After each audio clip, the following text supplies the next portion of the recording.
평화롭던 무주의 한 캠핑장에서 끔찍한 사건이 벌어졌습니다.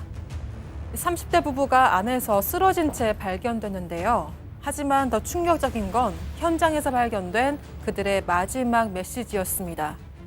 오늘 사건 연구소의 키워드는 진실과 거짓입니다.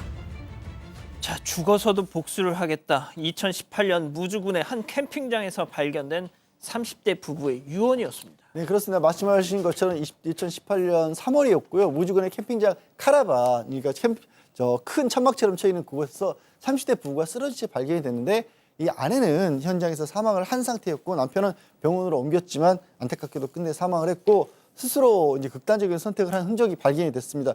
뭐 사건은 아니었는데 문제는 그냥 뭐 배우자들 사이에서 아이 키우는 평범한 가정이었고 그리고 그날 밤에 경찰에 신고가 하나 들어옵니다. 남편의 가족인 시누이가 시간이 지나면 왜 이런 결정을 했는지 이해할 것이라고 예약 문자로 메시지를 보냈던 겁니다.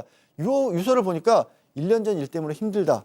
반드시 복수하겠다. 이런 내용이 들어있었다고 합니다. 자, 그럼 이렇게 부부 동반 극단적 선택을 한 이 부부에게 1년 전에 무슨 일이 있었던 겁니까? 네, 당시 남편이 해외 출장을 가고 있었던 상황이었는데요. 그런데 아내는 남편의 친구인 박 씨에게 중요한 이야기가 있다, 이런 연락을 받게 됩니다. 이 카페에서 두 사람이 만났는데 박 씨는 아내에게 남편에게 숨겨진 비밀이 있다, 그게 숨겨진 아들이 있다, 이런 내용을 폭로를 했습니다.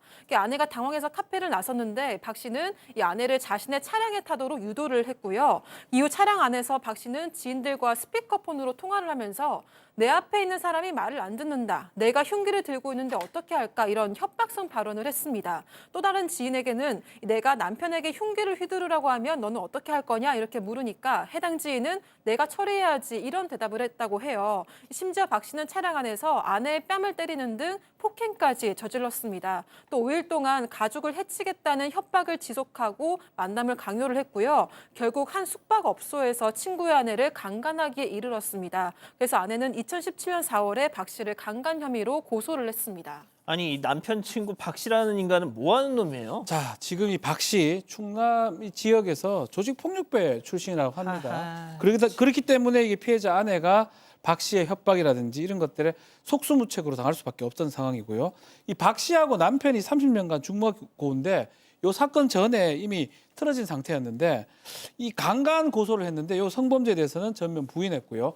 불륜 관계고 뭐 합의하에 성관계한 거라 이런 주장을 했다고 합니다. 또 차량 안에서 폭행하고 이 혐의에 대해서는 정신을 좀 차리게 하는 뜻에서 살짝 쳤을 뿐이지 부인을 했고요. 또 그 이후에 나흘 만에 불륜 관계로 발전했다고 주장도 했습니다. 아니, 대체 어떤 여자가 자신한테 폭행을 휘두른 남편 친구랑 나흘 만에 사랑에 빠져. 자, 1심 재판부는 그런데 또 생각이 달랐어요. 그렇습니다. 생각이 틀렸습니다. 검찰에서는 박 씨를 7년 구형을 했는데 2017년 11월 1심 재판부는 박 씨에게 강간 혐의에 대해서 무죄를 선고를 했는데요. 재판부는 뭐라고 했냐면 그 박 씨가 차량 안에서 여성을 폭행을 하고 지인에게 통화를 한 것에 대해서는 인정했지만 강간 혐의에 대해서만큼은 신빙성이 부족하다고 판단을 했고요. 또 CCTV에 찍힌 모습을 보니까 박 씨와 여성의 모습이 강간 피해자로 보기에는 뭔지 너무 자연스럽다. 이런 판단 때문에 여성이 뭐 그런 사실을 틀리지 말라고 협박했다는 내용은 무시해버리고 실제적으로 받지 않고 강간죄에 대해서 무죄를 선고했던 것입니다. CCTV 찍힌 모습을 보면서 피해자답지 않았다, 뭐 이런 판단이었는데요. 자, 협박은 인정했지만 강간은 아니라고 1심 재판부는 판단한 겁니다. 자, 이 결과에 부부는 큰 충격을 받게 됩니다. 유가족의 얘기 들어보시죠. 재판이 나왔는데 검사가 이제 구형을 7년 했는데 성폭행은 무죄가 되고, 그러니까 이제 처벌이 안 된 성소에 대한 불신, 사람들이 자기를 쳐다보는 그런 시선들, 그러면서 정신과에서 한번 치료도 먹었고. 자, 결국 억울함을 증명하고자 이 해서는 안 될 선택을 한 거예요. 네, 맞습니다. 그리고 유서를 13장을 남겼는데요. 여기서는 이제 가해자 박 씨에 대한 원망과 분노가 가득 담겨 있었습니다. 이 아내는 박 씨를 두고 무언의 살인자, 가정의 파탄자라고 지칭을 했고요. 당신의 간사한 세치어가 두 소녀를 고아로 만들었다. 여러 명의 눈에 피눈물을 흘리게 했으니 그 죄는 죽어서도 갚을 수 없을 거다, 이렇게 표현을 했습니다. 남편 역시도 죽어서라도 끝까지 복수하겠다, 기다리고 있어라고 절대 박 씨를 용서할 수 없다는 다짐을 적었다고 합니다. 복수를 하셨어야죠. 그러면 자 그런데 당시 이 부부의 안타까운 죽음을 놓고 지역 사회에서도 뭐 말들이 많았다면서요. 이게 문제가 항소심에서도 무죄가 나왔던 겁니다. 그러다 보니까 자연스럽게 일부 저는 이렇게 말을 함부로 하시는 분들을 참 이해할 수가 없는데 아니 2심에서도 강간은 무죄. 네, 그렇습니다. 하하. 그러니까 오히려 이게 지금 숨진 아내가 이 박 씨를 무고한 거 아니야 이런 얘기까지 나왔었고 그런 분위기가 어쩌면 이분들을 그런 극단적인 선택으로 몰지 않았나 싶은데 다행인 건 그나마 대법원에 가서 이 판결이 뒤집힙니다.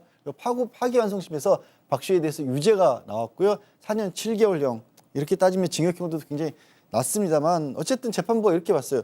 아니 피해자는 일관되고 구체적이고 이게 피해를 호소하고 있는데 가해자는 이 범죄를 인정했다가 부인했다 오락가락하고 무엇보다 저렇게 폭행이 나흘 있었는데 그 나흘 뒤에 아까 그 지적한 것처럼 연인 관계로 갑자기 변해서 합의의 성관계를 가졌다 납득하기 어렵다라고 그렇게 판단을 했습니다. 박 변호사님 만약에 1심이 진작부터 이건 강간이 맞다라고 판단을 했더라면 그렇죠. 저 두 분은 지금도 생존해 계실 것이고 저 두 분의 자녀 그 두 아이들은 부모를 잃지 않았을 거 아닙니까?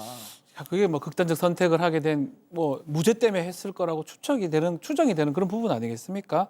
아마 이때부터 성인지 감수성 예컨대 그 피해자다움 요 부분을 굳이 우리가 강조하지 말자 아마 거의 첫 판결 아닌가 생각이 듭니다. 그래서 이제 그 후에 그러니까 CCTV 속의 그렇죠. 모습을 보면서 그거만 보고 무죄 판결하지 말고 전반적으로 좀 봐서 피해자가 꼭 이렇게 행동해야 되냐 이런 식으로 보지 말자라는 게 뭐 대법원 첫 판결로 보이고 어쨌든 간에 결과론적으로는 뭐 그 판결이 또 지금까지 계속 이어지고 있고 성범죄에서 이 성인지 감수성 이론 계속 적용되고 있는 그런 상황입니다. 그렇군요.